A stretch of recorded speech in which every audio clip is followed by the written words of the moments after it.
l'Esprit me montra une ville d'Israël, il faisait jour, le soleil brillait, il y avait un événement particulier qui avait attiré la population dans les rues. Je vis Jésus portant une lourde croix, elle était entourée d'une grande foule et était escortée de 4 soldats, la foule criait, vociférait et narguait le Fils de Dieu. Il recevait leurs crachats et leurs injures sans lever les yeux du sol, il avançait en silence, de ses cheveux et de sa barbe, coulait de la salive et de la sueur, son visage était marqué par la douleur et la souffrance. Certains, parmi la foule, regardaient en silence, les larmes aux yeux. Un 5e soldat portait un fouet et frappait violemment le dos de Jésus en riant, sa peau était déchirée et rouge de sang. La transpiration, la poussière et les crachats se mêlaient à ce sang. Son épaule était meurtrie, tant cette croix était pesante et rugueuse. Des larmes coulaient sur son visage, elles étaient mêlées du sang qui descendait de ses cheveux. Je vis ce sang rentrer dans ses yeux et l'aveugler, ses yeux le brûlaient, il portait une couronne d'épines sèches, je les vis rentrer profondément et sortir de sa chair à chacun de ses mouvements, des mouches volaient autour de lui et se posaient sur ses blessures, il faisait une chaleur insoutenable. Ce spectacle était insoutenable. Insoutenable. Jésus était environné de gens qui le pressaient, je vis de même des chiens mêlés à la foule, les soldats avaient du mal à retenir la foule et le protéger comme ils le pouvaient, j'eus l'impression que sans cette protection, mon sauveur aurait été lynché. Ils arrivèrent sur une colline, la croix fut fixée au sol, je vis les soldats attacher à l'aide de cordes les mains du Seigneur à la croix, puis les clouer, les clous étaient en acier très large. Du sang sortit de ses mains, les coups de marteau du soldat étaient francs et brutaux, le visage de Jésus reflétait une souffrance immense mais aussi une tristesse immense, mon cœur fut déchiré de le voir ainsi souffrir. Il fut fixé sur cette croix rugueuse, le spectacle était déchirant. Jésus était très affaibli mais luttait pour garder une position droite, il souffrait énormément. Le peuple était autour de la croix, il y avait un grand tumulte, il crachait, riait et le pointait du doigt, certains avaient des outres de vin dans les mains et, en proposaient à Jésus en riant. Je pus entendre des jurons, des blasphèmes dans tout ce brouhaha, sa nudité fut mise à jour, je regardai son visage et pus déceler qu'il commençait à faiblir et à perdre connaissance, je tournai les yeux vers le ciel, les nuages avaient couvert le soleil, comme avant un orage. Le peuple n'y avait même pas fait attention, tellement il était occupé à injurier, à tourmenter le Seigneur. Je vis même des hommes envoyer des pièces aux soldats afin qu'ils puissent déchirer sa chair et le faire souffrir. Leurs visages étaient non des visages d'hommes mais de possédés. La méchanceté se lisait sur leurs traits, je regardais Jésus, ses pieds ne pouvaient plus le porter, il ne pouvait plus soutenir son corps, d'un seul coup, son corps s'affaissa vers le bas. Il avait de plus en plus de mal à respirer. Il cherchait à prendre plus d'air de sa bouche en l'ouvrant plus encore. Il souffrait. Il cherchait à retenir la vie dans son corps, il prononça ces mots, « Ah! Je me donne. Je me donne pour ce peuple. Mon Père. Je suis environné de la puissance des ténèbres. Il n'y a que ténèbres. Il n'y a que ténèbres sur la terre. Ce peuple pour qui je me donne. » Il avait de plus en plus de mal à lutter, la vie s'en allait peu à peu de son corps, son esprit s'en allait de ce corps, peu à peu. Peu à peu. Il semblait sans vie, je vis un soldat rentrer sa lance profondément dans ses côtes, ce peuple était sous la direction de l'esprit de l'ennemi, devant lui, je vis le temple de Jérusalem, l'ange de l'Éternel s'y tenait, entre le lieu saint et le lieu très saint. Il était debout rempli de force et de puissance. C'est le seul ange que je vis, dans sa main, il tenait une épée scintillante, le soleil s'obscurcit, mais la foule n'y prenait point garde, ils n'y firent même pas attention. Tant ils étaient dirigés par Satan, tant la rage était dans leur cœur pour injurier, cracher sur le Fils de Dieu. Ensuite je vis Satan pénétrer dans le saint temple de Dieu, il voulait s'opposer à cet ange qui représentait la présence de Dieu dans ce lieu, et qui avait pour mission de déchirer l'épais voile séparant le lieu saint du lieu très saint. Satan avait sa face remplie d'un sentiment de victoire, il exultait. Il s'opposa à l'ange de l'Éternel, le combat entre les deux était terrible, Satan n'avait jamais le dessus. L'Éternel fit descendre son esprit dans le temple de Dieu. Satan fut repoussé hors du temple par l'ange de l'Éternel, je vis l'esprit de Jésus s'en aller de son corps, il eut une forte secousse à ce moment, tout son corps se raidit puis retomba sans vie, pendu par les bras, il mourut, ce spectacle était affreux. Un corps sans vie, nu, souillé, pendant à un bois comme un trophée macabre. Mon cœur fut pris d'une forte angoisse, mes oreilles me firent mal, les cris de la foule me déchiraient presque les tympans. Je sentis la douleur de Jésus dans mon corps, c'était insupportable. Jésus a véritablement souffert, il mourut dans les conditions insupportables, inhumaines.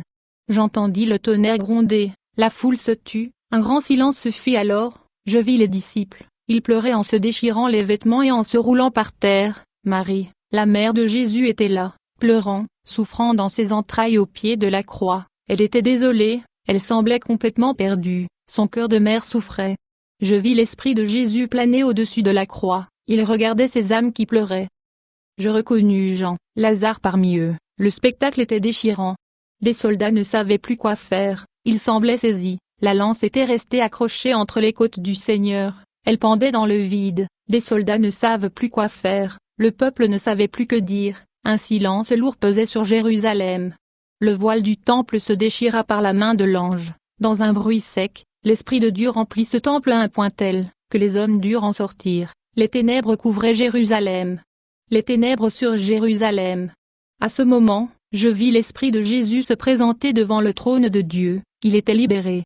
Il portait dans ses mains une sorte de caisse, de coffre qu'il déposa au pied du trône. L'Esprit me dit que cette caisse représentait le péché du monde, une voix se mit alors à crier, « Ô morte, réjouis-toi, tressaille d'allégresse, car il a pris ton péché. Il a pris ton péché, il l'a déposé au pied de son Père. » Les anges se réjouissaient. Le royaume de Dieu était rempli de chants et de rires, la joie régnait. Les musiques montaient devant le trône de l'Éternel. Je vis le lac de verre, des anges qui dansaient, qui dansaient, qui dansaient. Les prophètes se réjouissaient car la prophétie s'était accomplie, il avait accompli sa mission, il a pris nos péchés. L'Esprit de Dieu me montra la croix, 2 soldats étaient en train de déclouer le corps de Jésus, les clous avaient été tellement enfoncés qu'ils avaient du mal à les retirer, lorsqu'ils parvenaient à les enlever, ils ressortaient avec des lambeaux de chair. Avec des lambeaux de chair fraîche. Je pus voir de grosses gouttes de sueur perler sur leur front, Jésus était déchiré, déchiré. Je me demandais comment des hommes avaient pu faire un tel acte de sauvagerie, c'était le terme adéquat, sauvagerie. Son corps était vidé de son sang, complètement pâle, il portait des ecchymoses violettes, son corps était collant de sueur, de sang, et de salive sèche. Le crachat dégoulinait goutte à goutte de sa barbe et coulait sur son corps, sa poitrine était souillée de vomi, c'était épouvantable.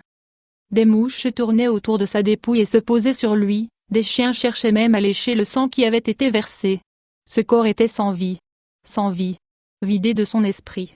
La lance du soldat était restée accrochée dans ses côtes, ils tentèrent de l'enlever, elle était tellement trempée que le soldat ne pouvait en tenir le manche, il lui glissait entre les mains. La scène était horrible. Horrible.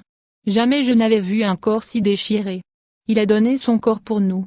Le corps fut transporté chez les serviteurs de Dieu. Marie, sa mère, n'osait même pas le regarder, elle semblait perdue et répétait ces mots, « Ils ont déchiré le corps de mon fils, cet enfant que j'ai porté, que j'ai élevé. Pourquoi ont-ils fait cela ?»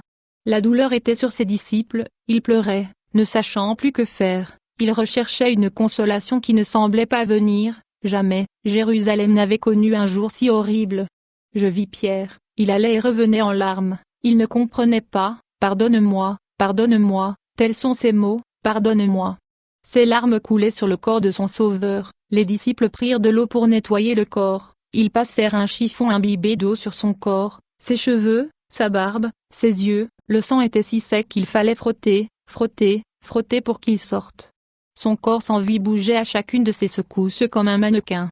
Ses blessures étaient encore ouvertes et ils en coulaient encore du sang avec une sorte de liquide transparent. Le moment était poignant, les disciples n'osaient même pas regarder la dépouille de leur Seigneur, ils fermaient les yeux en le nettoyant, ils se demandaient où ils entendraient encore des paroles de réconfort, si Jérusalem connaîtrait encore un tel prophète, un tel Seigneur. Le corps fut parfumé, parfumé de la tête aux pieds. Des essences précieuses furent répandues sur ce corps. Le parfum embaumait la maison, les disciples enveloppèrent le cadavre du Fils de Dieu d'un linge blanc, ils le portèrent et le transportèrent dans un sépulcre, le jour était en train de tomber, le corps fut déposé au milieu de ce sépulcre, son entrée fut bouchée d'une pierre, les disciples repartirent pensifs, je les vis repartir de dos, l'Esprit me montra ensuite ce qui se passait dans le sépulcre, il faisait noir, je ne distinguais rien, tout à coup, il fut rempli d'une lumière blanche. La lumière de Dieu éclairait l'intérieur du sépulcre. Cette scène était merveilleuse et glorieuse. Des anges de Dieu se tenaient à côté de la dépouille, ils étaient calmes et discutaient entre eux, ils semblaient attendre quelque chose, plus un bruit ne se fit entendre, pas même le bruit d'un oiseau. L'Esprit de Dieu descendit, peu à peu, il descendit sur le corps. Comme un manteau, il descendit, peu à peu. Nous étions le 3e jour, l'Esprit de Dieu remplissait le corps du Fils de Dieu. L'Esprit rentra dans ce corps. C'était quelque chose de glorieux, le corps glorifié était recouvert de la lumière puissante du Saint-Esprit. J'étais le témoin de la résurrection de Jésus. Glorieux. Le sépulcre tremblait de toutes parts. La gloire de l'Éternel était rentrée dans ce sépulcre. Il y avait 2 soldats en faction devant l'énorme rocher qui rendait clos le sépulcre. Ils ne savaient plus que faire. Ils ne comprenaient rien de ce qui se passait. La terre tremblait. Leur visage était rempli de crainte. L'ange de Dieu, celui qui avait déchiré le voile du temple, dirigea son épée contre la pierre du sépulcre. Elle trembla et fut brisée. Jésus sortit du sépulcre en avançant d'un pas calme. Il était habillé d'une robe blanc écarlate qui était plus blanche que blanc. Je vis ses blessures, elles étaient noircies et cicatrisées. Son visage était rempli de grâce et de paix. Il ne reflétait aucune rancune ni esprit de vengeance, simplement un profond amour. Il était glorieux. Complètement revêtu du Saint-Esprit, il était resplendissant. Ressuscité. Il est ressuscité. Revêtu de l'Esprit de Dieu. Je vis mon Seigneur, mon amour, ressuscité et glorifié. Alléluia pour l'éternité. Infinie grâce de Dieu envers tous les hommes. Jésus-Christ est mort pour nos péchés et ressuscité pour la gloire éternelle. Crois en lui, tu auras la vie éternelle. Moi je suis la résurrection et la vie, celui qui croit en moi encore qu'il soit mort, vivra et quiconque vit et croit en moi ne mourra point, à jamais.